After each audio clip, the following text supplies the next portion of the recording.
Another story, Lee, the soft side of Lee Duffy. This was, he said, when I was in Liverpool, he said, I was working myself and being clever and that, anyway, a load of screws jumped him and they kicked fuck all and they really went to town. And the old army boots on, stand all over him, battered him. They threatened to hit a screw in there, and I think there's like 600 prison officers were there, and they beat the shit out. He said, what I'd done? He said, what do you think I'd done? He said, I crawled up in the ball and just cried like a baby. He said, I was in that much pain, I was just thinking about my mum and my family and my daughters and things like that. He said, so he just thought, I wish I was back with my family and mum, because he had the best writing I've ever seen. You'd think he was like William Shakespeare's writing. We got some of his partner, Carol Edwards, who had 2 children to him, and he was thinking about them at the time. Wish he was back home with his family and that, so it's sad, isn't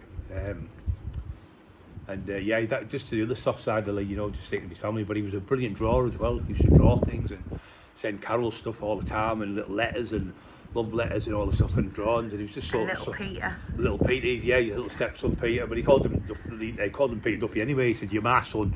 That's what he used to say to him all the time. A lovely family they are. We got to know them, and they're our family now, aren't they? Yeah, and he did a little certificate for Peter, didn't he? Yeah, he did a little certificate for his son. Which is in the book. It's in the book as well, the taxman and Teesside. Yeah, and it was great doing that book, because we wanted to do the nice side of Lee Duffy, and like these stories I'm telling you, it's not the gruesome, horrible stories what you're hearing about. It's the funny ones, like with the shotgun. He's like, oh, and he's run out the house, and there's other ones where we've had laughs and just funny. There's ones where they're all smoking carrots in the car and I'm off my head going for sweets.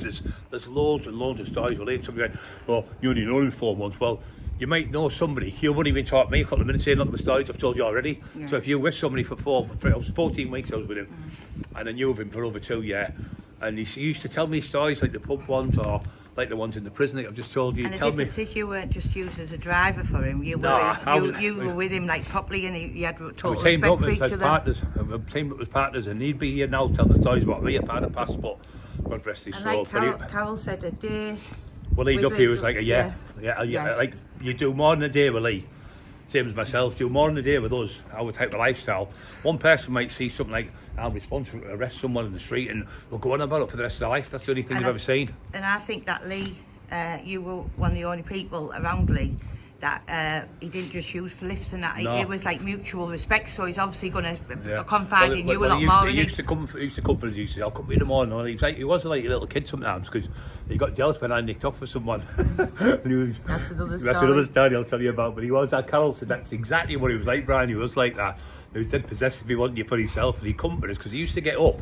We'd been in jail a lot of his life. He'd be up in the morning, up at 6 in the morning in jail. So he used to get up and he'd be coming around. We'd knock on the door at 8:30, 9 o'clock, we'd move up. So we'd go and jump in the car, we'd go up to South Bank and that, and we go to the pool hall and have a meal in there and everything. But there's loads of stories for me, Lee. There's loads. In that time, probably the longest I was away from him was about 3 days. Yeah.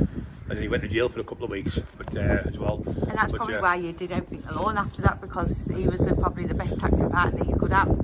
Well, all the others were just people who worked for me after that. Me and Lee split everything down the middle. Everyone else we worked with, we used to get the lion's share. We used to bring people in if they might need 4 or 5 people doing tax. And there's loads of millions of stories. There's not millions, but there's hundreds and hundreds and hundreds of stories. Probably a year's worth of stories.